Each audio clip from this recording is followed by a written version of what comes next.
Hello, hello, hello. This is Crystal, but you can call me Sherpa, and I am so glad you are here. So, today, what we're going to talk about, we're going to call this Transformation Tuesday. And what we're talking about today is how difficult it can be to just be yourself. That the art of mastering yourself is much more difficult than you think. So, what I'm going to share with you today is the nasty little secret about being yourself and 3 reasons why it's harder than you would think it should be. So, what has me thinking about this is that based on everything that's been going on for the last couple years or year or so, I'm finding that a lot of people are kind of on a spiritual path or spiritual journey.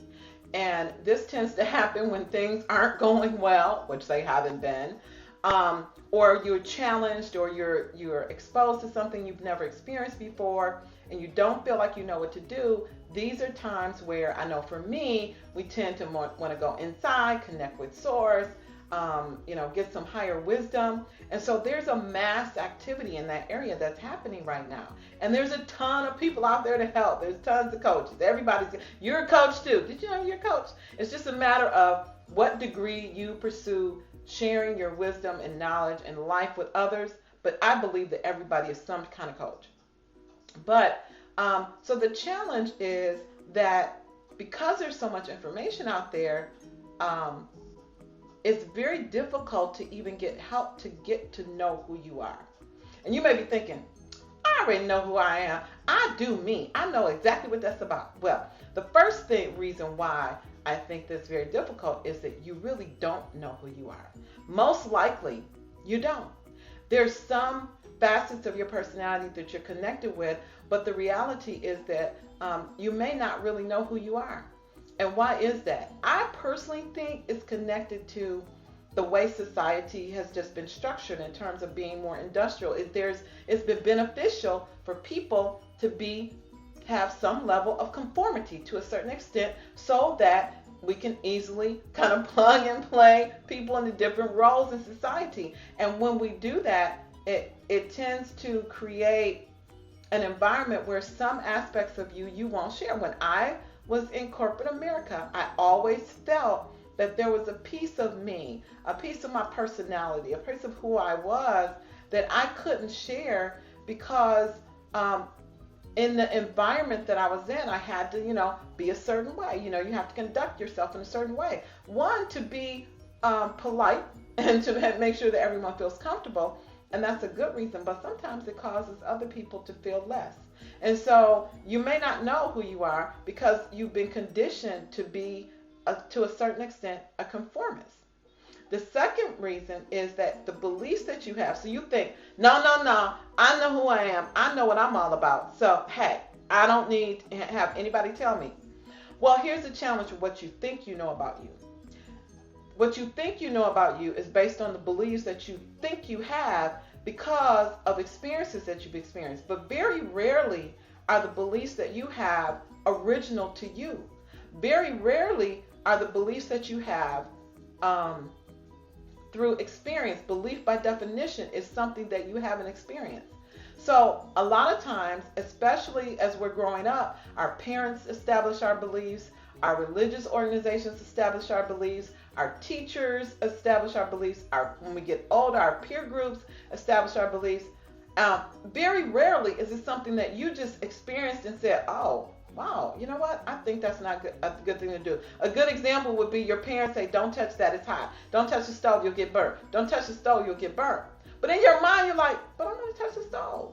And then one day, you do it. You touch the stove, and you're like, that's hot. Now you know for sure that the fire is hot. But before you touched it, you really don't know. So you have all these beliefs and things, and these beliefs that you have that aren't really yours to begin with, you then use them to judge and assess the world around you. And this is where a lot of division comes in, right? So there's all these people that run around with all these beliefs that they didn't really create themselves, but they're really kind of, they're tied into them, but you're really not being you. You're not thinking freely. You're thinking based on the way you've been conditioned, not based on your actual experience. Okay? So that's the second reason it's not as easy as you think to do you. And then the third reason it's not as easy to do you is because, say for example, you go, well, you know what, Crystal, you could be right about that. Let me think about my beliefs and see if I can go and experience something. You might do that, but breaking limiting beliefs is really, really super hard work. I have been working on my beliefs for the last several years, and I can tell you, the beliefs that you have, a lot of times they've been established when you were a child, when you were younger, and it's the way they get established is they're connected with some really strong emotional situation that happened to you, and typically it's painful. So being able to break through those beliefs and really connect with who you really are can really be a challenge, and it's hard. And so it's so much easier to just stay in your conditioned state, exactly the way you are, in the life that you're currently living, and be happy with it. The problem comes in, at least this has been my experience, is that when you stay in that comfy little box based on the beliefs that you had established from whatever happened, you can't go beyond a certain point. I give the example of when I was about 8 years old, I had went to the corner store. I grew up in Detroit on Euclid. And there was a little corner store, and I went to the store. I had my little purse. I was all happy. I came home, and I was literally standing right in front of my house. And a guy came and asked me for, I think he asked me for some change or quarter. I don't remember exactly what it was. But I reached into I was like, sure. I reached into my little purse to give him the money, and he hit me in my mouth and took my money and ran. And and of course it was traumatic to me. But as an adult, many decades later, let me tell you how that affected me. The message that I got from that was, oh no, I'm not helping strangers, because if I help people, they'll hurt me. And there's nothing anybody can do about it. Why? Because it happened right in front of my house. My mom and my daddy couldn't come out and save me. I was hurt right there in the safest location that I knew at the time. Fast forward 20, 30 years later, when you're wanting to help people, and that's my nature, is when to help people, it's like, no, I'm not going to do that. Well, they'll figure it out. And so it took me a really long time to get to a point where I was like, you know what, I don't care. I have a message, I'm going to share it. And so that's what I'm doing here today. But the point is that the work to get to that, the meditation, the focus, the connecting within, connecting to source, and understanding the why, and making that track down memory lane to understand the things that have impacted you is hard work. And most people don't want to do it. So that is it. That's the nasty little secret, is that the nasty little secret about being yourself is that you're not yourself. And the three things that oh, I think I froze. The three things that make it hard is, one, you're really not who you think you are. You may not be who you think you are because you've been conditioned.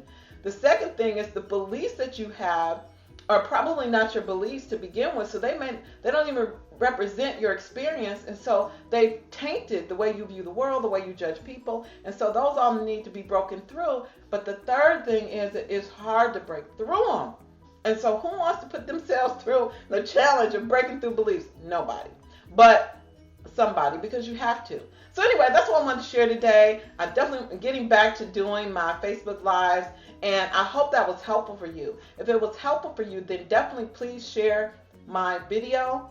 And the other thing is, in terms of what do you do about it and how do you approach this challenge of becoming yourself and being true to yourself and being able to be authentic, I am sharing my story on my YouTube channel. So go on over to my YouTube channel. It's GetCrystalizedNow, and check out the videos that I'm there. If this is of interest to you, like and subscribe and share there as well. And I'll talk to you soon. Bye!